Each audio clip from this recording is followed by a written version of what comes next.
Nigerian agricultural labor force is dominated by women farmers.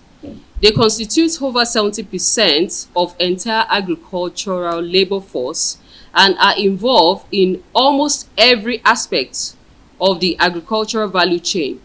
But in recent times, smallholder women farmers in Nigeria have experienced several series of shock that requires urgent corrective intervention from government at national and the security agencies.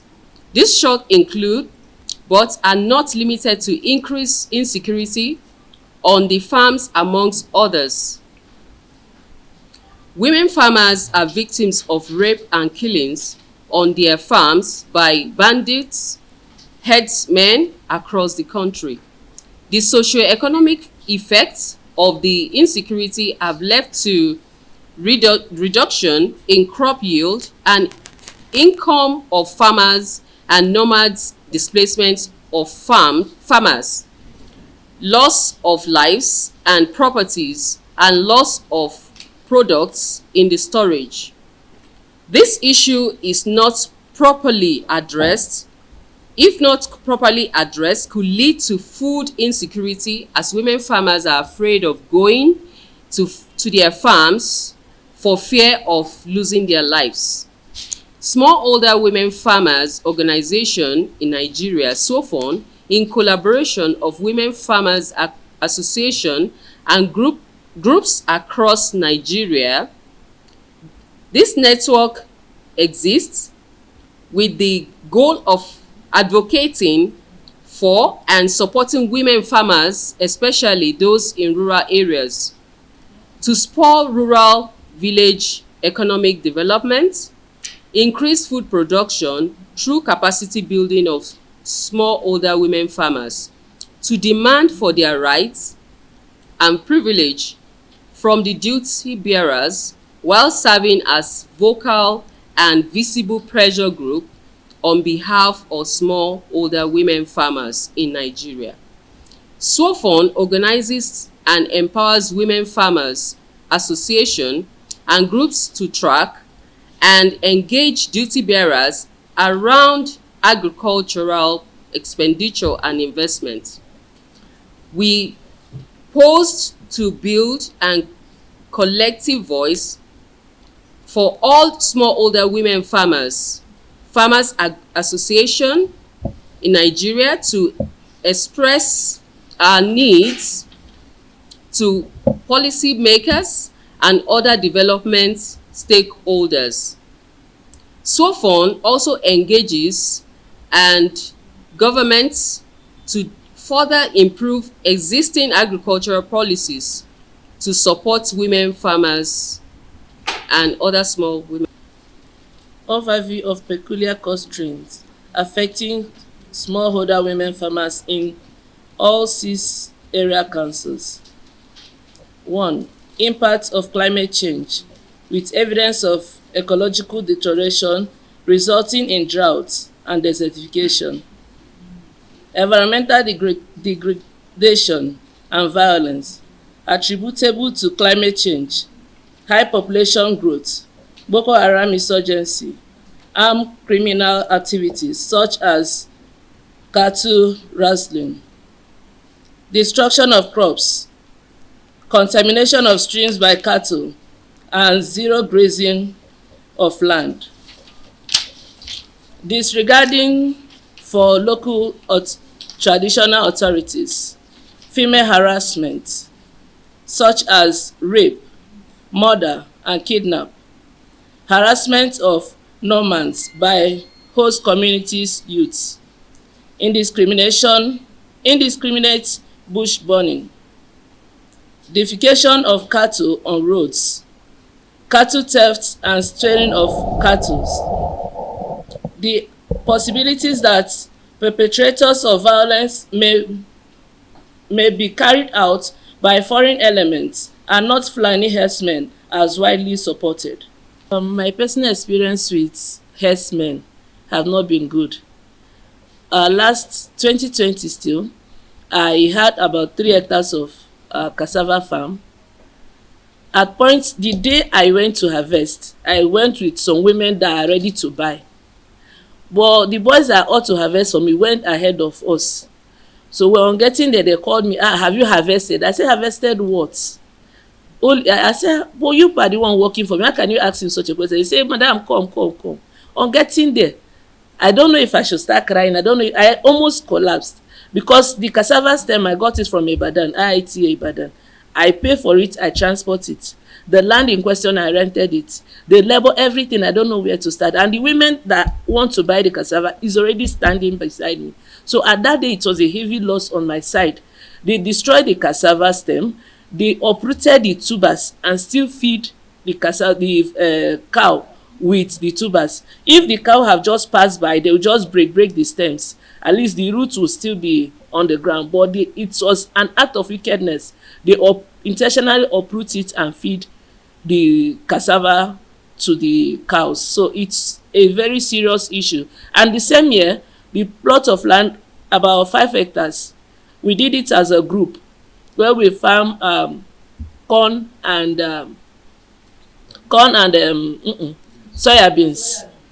So after, at maturity stage, this the same Fulani people herdsmen entered the farm and destroyed everything.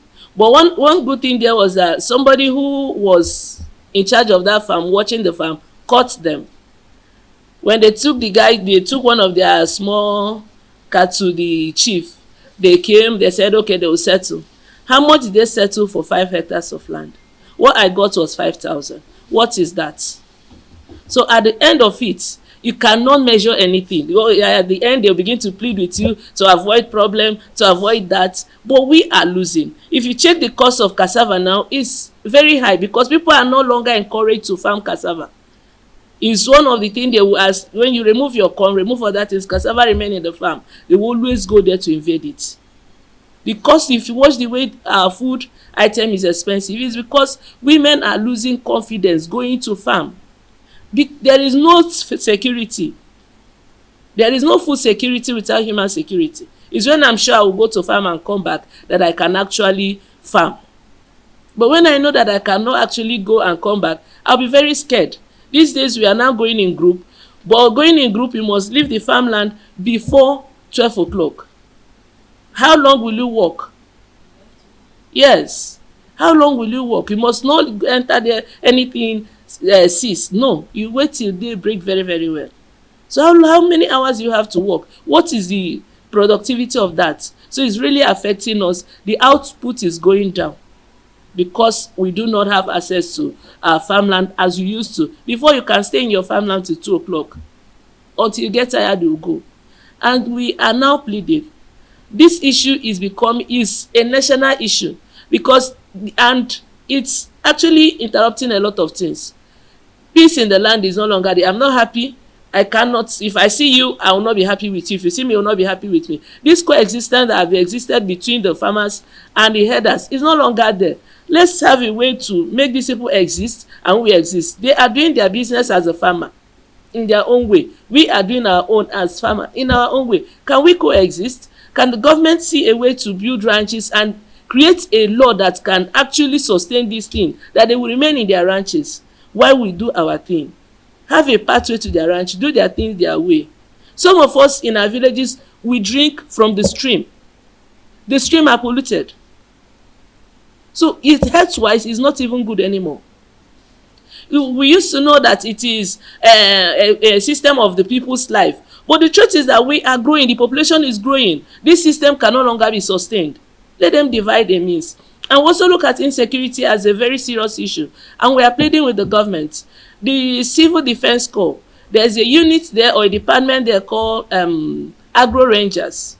This is actually a very good department. If empowered, will help the women to stay in the farm, to do their job. We one time visited their department and they said they have their own constraint too, which they said is the department is not fully equipped to do one or two things, but they promise to help. But it's not enough. Let them put more money in that sector, agro rangers. It will really help us to stay in business and sustain the business. Thank you. The losses that we face in our farm is I myself last year as 2020, that 3 years ago, abi 2 years ago, the herdsmen enters my farm and eat up my groundnut. The same portion of the land, the following year 2021 again, they still enter there. Just last this 2021, it is that portion that me and one of the herdsmen boy wey we wan even get crash.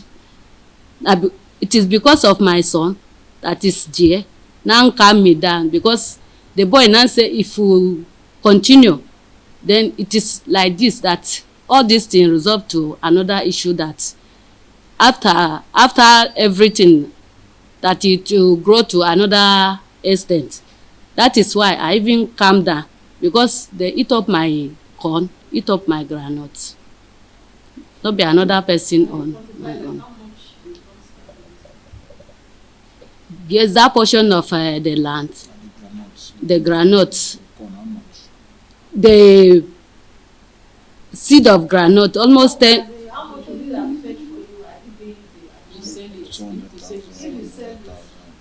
As now where groundnut is cost, it will reach 200 or 250. Yes. Because groundnut of this year is almost 1,000 per mudu now. So what's your main government to? What's your main government to? We want government to help us for all these insecurity matters, because it's affecting us seriously with insecurity. Let them put money into security agencies so that they will help us and build our, because with security we can have mind to enter bush and continue with our work. Because without that security, now for us to enter bush is another problem to us.